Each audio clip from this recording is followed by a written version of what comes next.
At LV, our home insurance comes from the heart. It's not just about giving you a personal claims handler to take care of you all the way. It's about looking after you in other ways too. Like when you go direct to us, buy online and get a massive 25% discount. To see how much you could save with the Which Insurance Provider of the Year 2017, go direct to lv.com. Online discount for new customers only, excludes home emergency and home legal expenses.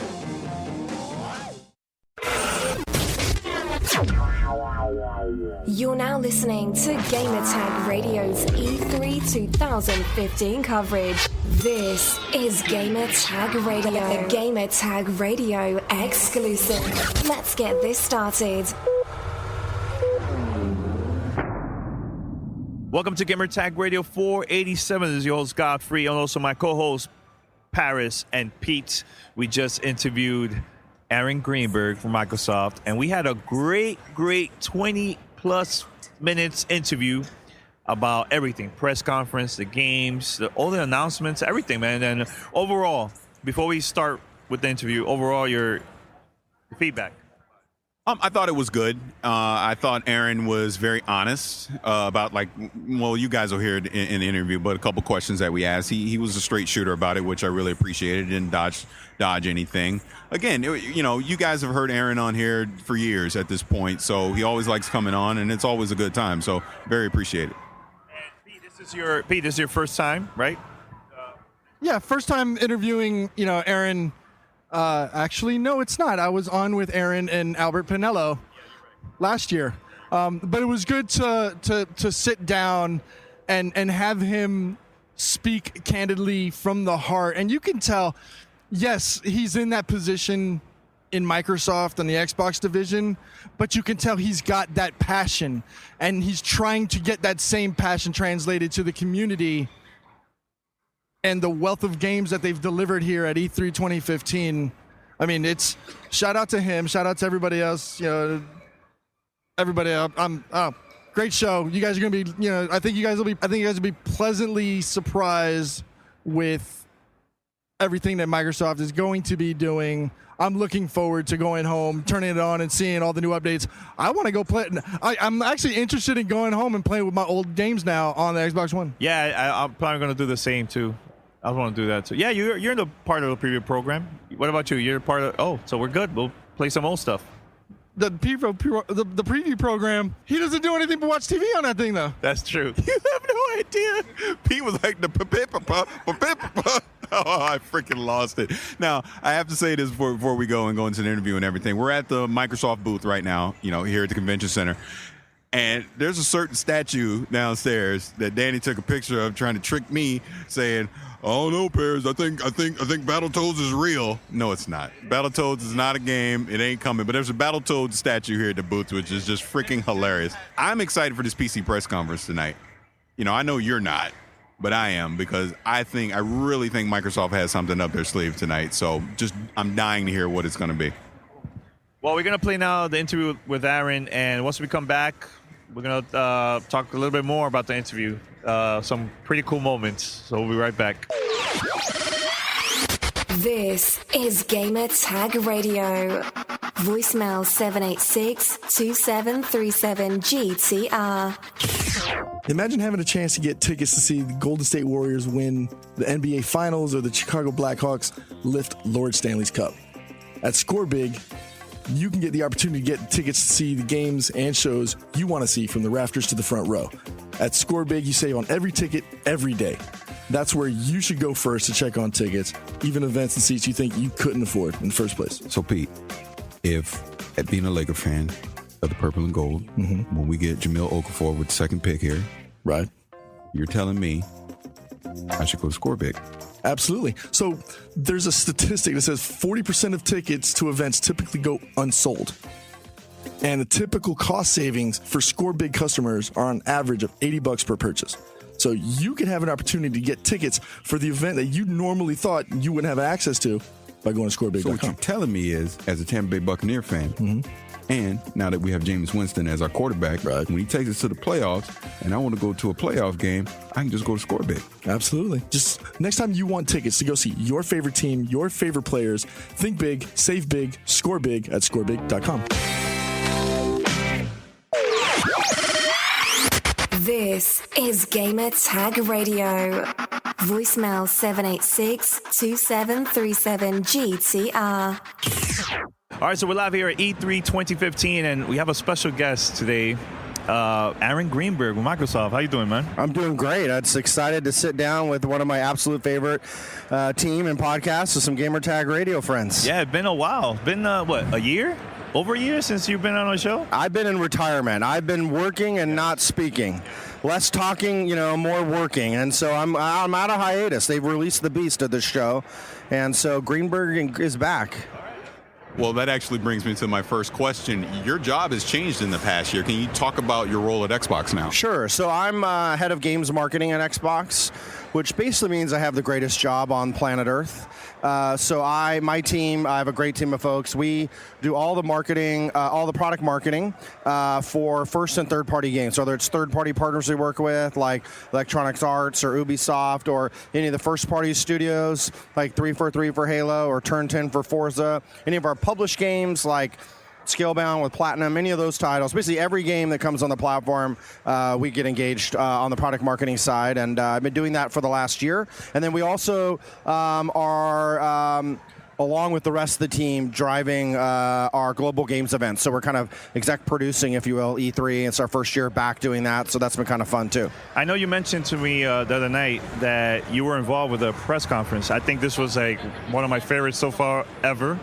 And I know you worked on, I believe, the one in 2007, right? Yes. So how was that experience, too, like working for this one? Because you made a lot of changes compared to, like, the past press conferences. Yeah, well, it's been amazing. I mean, the thing is, we have a great team of people that have been doing these year after year. But this year, we kind of got to write the blueprints a little bit, and we took some different approaches. And, one of the things we did was, we said, hey, we want to really, first we had a lot of news to work with, so that helped. But secondly, we wanted to really, start big. And so that's why we wanted to start with Halo 5. And we said, let's have Bonnie open the show. No, we'll save Phil. We'll save the White Knight for later, And then go right from that to, usually we do 2015 games and then show you 2016. We're breaking all that mold. Then we're going to show you brand new IP we've been secretly working on with Inafune-san and the guys at Armature who, did Metroid Prime, and unveil that with Recore, which we're really excited about.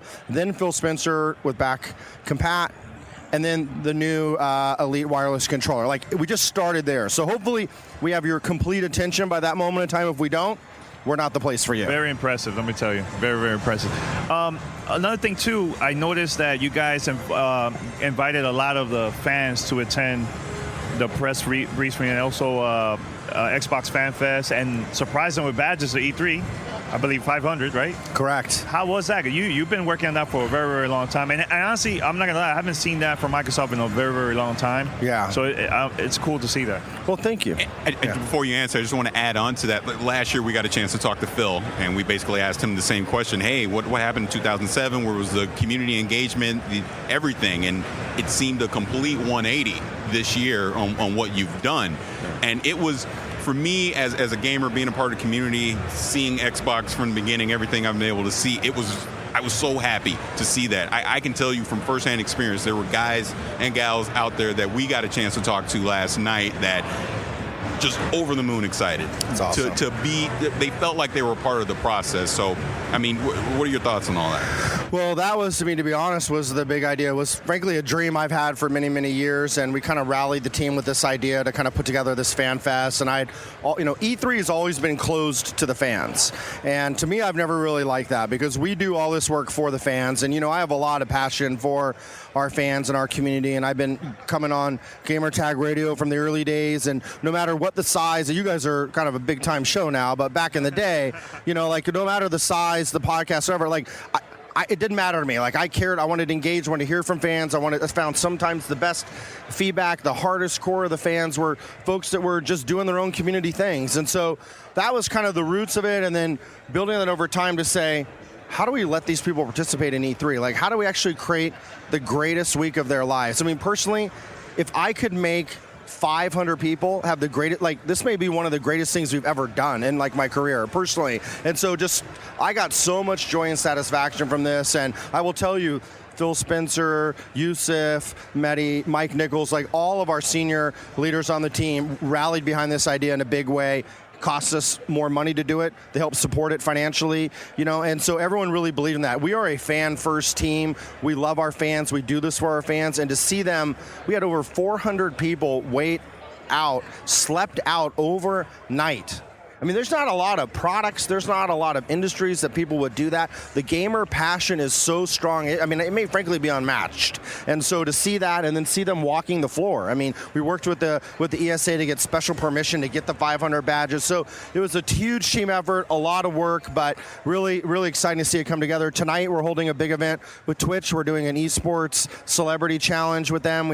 So they're at the show today. We did a big fan fest gameplay session yesterday afternoon. We have a party tonight for them. So we're just trying to thank our fans for everything they've done and make it kind of a week long that they'll hopefully never forget. It's actually one thing that's been missing in the gaming industry, probably say for the last 5 years, where the community has actually gone down and there hasn't been a lot of engagement from the big three, and it's refreshing to see that. Where do you see community engagement going next? Well, for me, this is the heart and soul of what I believe in, and if I had to focus, if I could do 10 things on time, money, resources, I'd do it all directly with our fans and customers. And they're using me to do a lot of media interviews this year. Usually I don't do a lot of that, and I'm happy to do that, but frankly, I'd rather spend the time with the fans and the community, because these are the people that buy our products. These are the people that we actually make these products for, and without their support, we wouldn't have a business. We wouldn't have what we have today. And so I think you're right. I think it matters a lot, and I think how we engage with them, and I hope this is the start of a longer term engagement with our fans, because that's what I'm about. That's what I believe, and I'll tell you, our team feels the same way. And so I think you're going to continue to see this kind of focus from Xbox. Now, I have to ask you, because we've talked about this in the past. By the way, for those listening at home, the nice part of the show is over. I have to ask you about Kinect.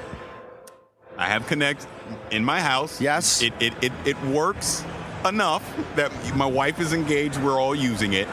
You revealed Windows 10, new dashboards coming out. Cortana's going to be integrated. Obviously, Kinect is going to be a part of that process. But beyond that, are we going to see it still being used on a gaming level, or is it just a part of our entertainment now?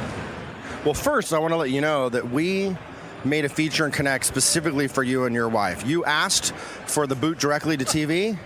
We did that for you. So, hopefully you and your wife are able to have a happier relationship with Kinect. But let me tell you, Kinect, I wouldn't be able to use Kinect in my home if it didn't do that, because my wife, she wouldn't do it. So no. And I joking, but it's actually great feedback and a great suggestion. And so I think what you've seen is that we're absolutely innovating with Kinect. The difference is that we're giving customer choice. And so, people can decide how much they want to spend, if they want to buy the product with Kinect or without. We're adding a lot of new functionality like Cortana. We have a new Xbox One experience. So, Cortana integration, more voice, more intelligence built into the device. Personally, I love Kinect. I love to turn it on with Kinect. I love to be able to say, Xbox scan a code, or to be able to do a screenshot or whatever it may be, using my voice, having my hand on the controller. It's a great, I use it for TV, I use it for everything. But not everybody wants it. Some people just want to simply play games, or they don't want to use it for the voice features, they don't want to use it for Skype, and that's okay. So I think it's about giving customers choice, and that's kind of where we've been focusing our efforts. Well, Aaron, I know a couple months ago, I asked you what happened with Phantom Dust. Is it canceled or what? You told me on Twitter, you were like, no, it's not. It's not. Any update? Because I'm a huge fan of that game, so... It's been a passion project for Phil and a lot of the folks on the team, and we're currently sort of exploring what we're going to do longer term at Phantom Dust. The project is not canceled, but we don't have an active developer on it right now, and but it's a project that like many things will take a little more time, but at this point we're not giving any more updates on it. Okay, that's good. That's good. Anybody else? So I'd like to go back to the new Xbox One experience.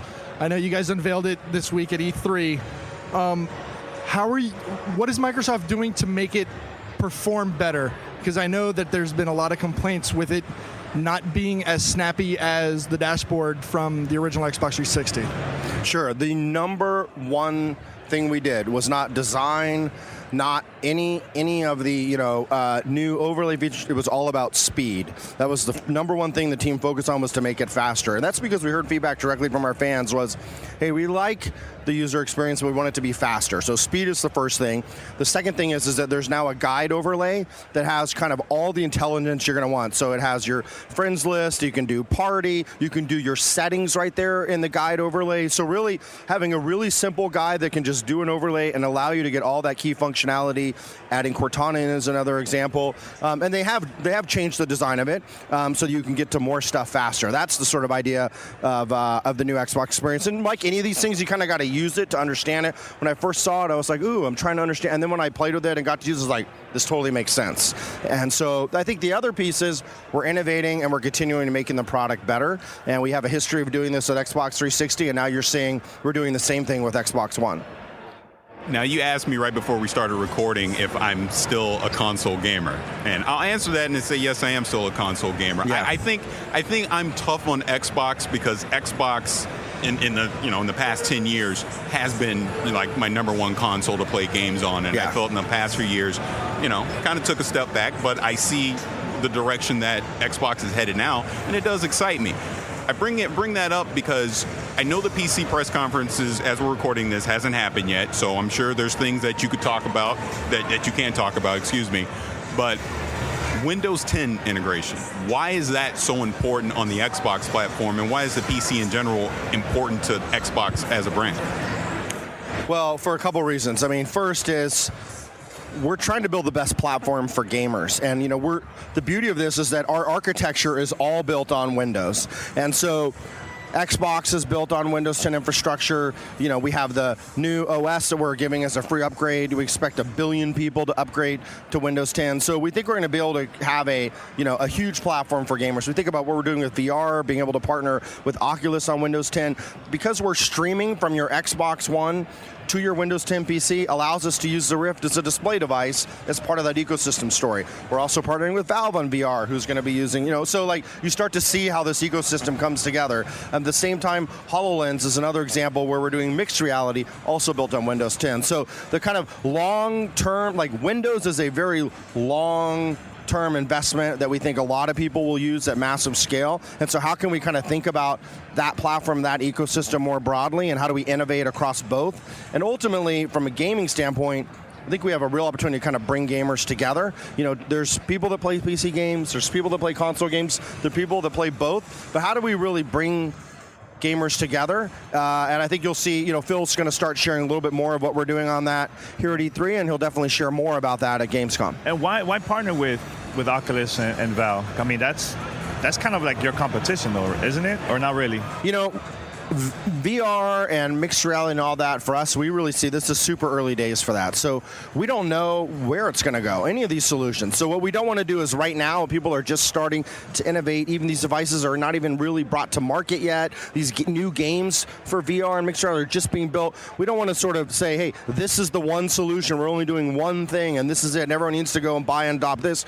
We want to support them all. We want to give customers choice. And so if you want to be able to use Oculus Rift, and we have our Xbox One controller now being bundled with that, and you'll be able to play your Xbox One games on that because we support the Windows 10 streaming. The same with the Valve VR. We're also doing the same type of innovation with HoloLens. So for us, we're sort of innovating in a lot of different spaces and giving customers a lot of choice, and we'll see where it goes from there. So it's coming with the Xbox One controller. Yeah. Why the decision? First off, is it coming with the Elite controller, or is it coming with just the standard Xbox One controller? It's coming with the standard controller, but I believe it will also support the Elite wireless controller because we support Windows 10, so the Elite wireless controller is supported on Xbox One and Windows 10. That's the whole ecosystem thing. So the more that we can say, all these things work across both. So if you're at home and you have your controller, great. But if you go and are now on your Oculus Rift, you have the same controller, your same settings, your games go with you. It's kind of the idea is sort of having this platform that is great for gamers across both Xbox and Windows. Can you talk about that Elite controller? Absolutely, I can talk about it. Now we have one with me. You're going to have to visualize this, but I'll say that before we even get into any of the actual functionality, I'll just say that it is the best looking controller I mean, a really clean black finish, nice chrome touches. All the buttons are mappable. Here you can see I have a traditional D-pad in right now, but if I wanted to switch that out, it's just magnetic. I could switch any of the knobs. I can get, I put a rounded one here. I can take that off. I can switch that out. What people can't see right now is that I'm just flipping longer sticks, shorter sticks, different types, switching up the D-pads. And then on the back, you'll notice there's 4 triggers and 4 paddles. Sorry. These you can pull out. You can move them around any way you want. You can put longer ones, shorter ones. These 4 paddles are mapped to the A, B, X, and Y buttons. So you think about, a shooter, or you think about a fighting game, or even you want to use it, any other type of game that you want. You can switch from 2 different settings. So if let's say, for example, I want this to be set that when I use the left stick that it's running, but then when I get in the Warthog, I want to switch it, and now I want it to be, normal sort of function. And then we worked really closely with pro gamers as well. So the triggers can do hairpin triggers. So we have a really tighter, and it's just a flip of a switch. You switch it from the normal trigger to a much tighter hairpin trigger. So if you're playing a shooter or you're going and playing a racing game and you want the normal, you can adjust back and forth. And then all those settings are stored in the cloud. So you can have, tons of different profiles. And I go over to your guys' house, I take it with me, automatically knows the profile, and has them with me no matter where I am. So wait, all those pieces, it comes with it, or do you have to buy it? All the pieces come with it. It comes with the case, and it's basically the price of 2 standard controllers. You get the Elite Xbox wireless controller, which is frankly, we believe the greatest controller we've ever made. I have to be negative Nancy for just a second. This button does not surprise us at all. But also the reason why I listen to your show every week. I love it. Oh, I do. I love the push. Well, I try to be honest. You should be. It's just I'm speaking as a gamer, and Please. I look at that controller. It is absolutely sexy. It is something I would want to use. Yeah. But the price point gives me pause. Mm-hmm. So the question I have for you: who is this controller for? It's primarily for professional gamers, and so it's really a high-end controller. It is not built for mass market. So that we have a mass market controller today that's $69 is very affordable. But if you want a high-end pro controller, we're giving you the choice. We went off and built the Ferrari of controllers, and so that was the idea. We're not expecting everybody to buy this, and you're right. It is, it is the price of 2 controllers. With that said, if you look at what people are doing today in this space, this controller with the switchable knobs and the customization built from the ground up as a pro controller is delivering a lot more functionality than anything you get at that price point today. People that are modding our existing controllers, I think we're delivering pretty good on value for pro gamers and what they're expecting to get. It being the newer controller, does it still accept the standard chat adapter and accessories, or do gamers have to go out and buy a whole new set? No, you can plug right in. It's got the normal 3.5 millimeter plug-in, so you don't need the adapter. There you go. Well, Aaron, I always ask this question to him every year. I know you got to see competition. Yes. What are your thoughts? I mean, compared to, their previous press conferences? It is. We watch all the competition. I think Sony in particular. I think they had a good show. They focused on kind of fan favorite games. We know they have a different type of lineup than we do this year. I thought they had some games I'm definitely looking forward to. I thought Uncharted looked great. It's exciting to see everyone kind of bring their games, bring some surprises and all that. At the end of the day, we do sort of have like a scorecard. We sort of say, hey, how many games did we show versus did they show? But what's interesting is both of us showed 25 games. We both showed 11 exclusive games. We showed 7 exclusives coming this holiday, and at least from our count, we didn't see any of their exclusive games confirmed for this year. So I think that's really the big difference is we're focused on delivering the big exclusives. So whether it's Halo 5, Tomb Raider, Forza, Fable, Rare Replay, Gigantic, all these games are coming exclusively this holiday. So hopefully that, with backwards compatibility, we're going to deliver for our fans and get a lot of those Xbox 360 owners to migrate that have been kind of waiting for the new Gears, or maybe waiting for a new Halo, or waiting for backward compatibility. Hopefully, we expect millions of those gamers are going to move over this holiday. I'm sorry, because I got to get this one in. Backwards compatibility with the Xbox 360. Yeah. What are your thoughts on that? Why was that important to bring that feature out? So this is something that, with the architecture design, we weren't able to do, didn't expect we'd be able to do.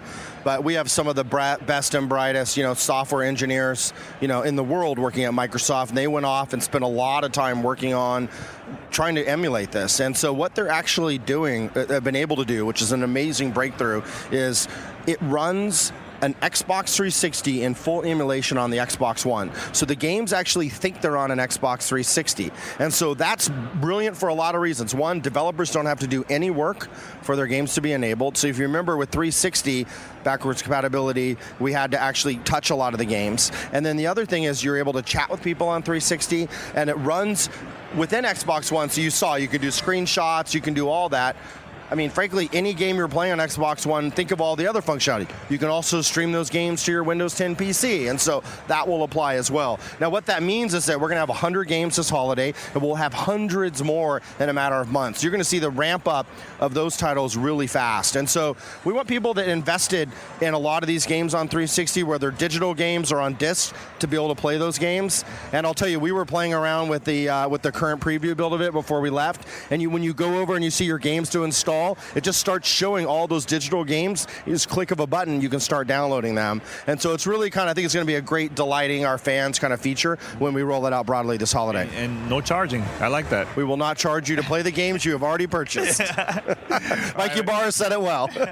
All right, Aaron, just want to say thanks, man, for always supporting us since day one. And congrats, man. I think, to me, this was like the best conference of 2015 and best one for you guys ever. So. Well, thank you guys for what you're doing, and I appreciate all the many years of support. And Godfrey, congratulations on making the Podcast Hall of Fame. Thanks, man. It's a true honor, and it's good to see you recognized for all your hard work, too. So, thanks, man. Mutual respect. Voicemail 786-2737-GTR.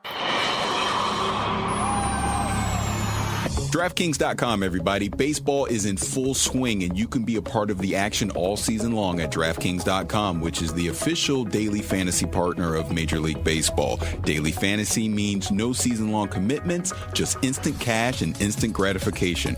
Why would you wait to the end of the season to get paid when you can win huge prizes every day? At DraftKings, it's like a brand new season every time you play. Just pick 2 pitchers, pick 8 position players, and pick your cash. That's it. Ask Pete. DraftKings. Love it. You love it. Why do you love it? It's easy. Most of the time, you got to wait to the end of the season, and you don't have to deal with any of that. You don't have to deal with, a 2-hour draft or any of that. No, it's pick it that day. You win money. So if you're listening to this, use our promo code GAMERTAG, and you can go to DraftKings.com today and be a part of the $10,000 fantasy baseball contest. That is DraftKings.com. It is the official partner of Major League Baseball. Enter that code GAMERTAG for a free entry now at DraftKings.com. That is DraftKings.com. Voicemail 786-2737-GTR. All right, so that was Aaron. Shout out to the whole crew here. It was great to sit down with Aaron, talk about all the announcements and everything. But it's funny because I asked him about Phantom Dust. Everybody looked at me like, him and people he was with. They were all looking at me like, oh, I don't know. I thought he was not going to answer that question. So same thing. Yeah, again, that's what I was saying. He was being pretty much a straight shooter when you asked him anything. Like when I asked him the question about Kinect, he was pretty upfront about the direction that it's going to go. And then when we were talking about that Elite controller, because again, I want the damn thing, but I ain't spending $150 for it. But like he said, it is not for us. It is for pro gamers. So if you go out and spend $150 on that controller and you're not a pro gamer, then you're just getting it because it looks cool. It's not meant for you, which is fair and it's honest. So again, I think the direction Microsoft is going right now is good. I really do. And that's why I kind of tried. It's just funny with Aaron. Like, even when I was asking about the PC stuff, so you guys didn't have the visual, but the PR lady was behind me, and I saw his eyes just shift to her. Like, I don't know if I'm supposed to be answering to this kind of stuff. But overall, it was good, man. Great interview. Pete, anything? No, I'm good. All right, we're going to wrap it up. And tune in because we're going to have more content on the website, gamertagradio.com, and also play.it. Tune in and shout out to Stitcher. they've been posting our content front page, and also iTunes. We're number 9, the gaming chart. So that's pretty cool. Very, very cool. So yeah, shout out to all the listeners out there that have been supporting us and spreading the word. Continue. We need your support. Just spread the word and let people know about our coverage. I think this has been our biggest coverage ever for us. This is our 10th year. So that's it. We're going to be out. Until next time. Peace. You're listening to Gamer Tag Radio. Be sure to like us on Facebook. Follow us on Twitter. Thanks for listening. Tune in next week.